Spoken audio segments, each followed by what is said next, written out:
Ey meni deb vatanini tark etib, men bilan birga din uchun Madinaga hijrat qilganlar, men bilan birga kelganlarga uyini, molini berib yordam bergan madinalik ansorlar, biz shunday katta savob ish qilyapmiz deb ota-onangiz esingizdan chiqib qolmasin.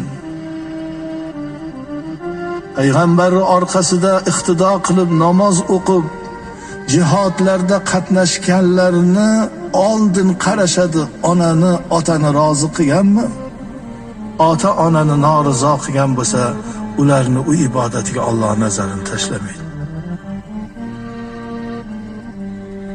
Ya Rabbi, dunyodan o'tgan onalarimizni, otalarimizni rahmat qilgin. Hayotlarini, umrlarini uzoq qilgin. Xizmatlarini qilib, qo'limizdan kelgancha duolarini olib, bu dunyo azizligida va oxirat azizligida bo'lishligimizni barchamizga nasib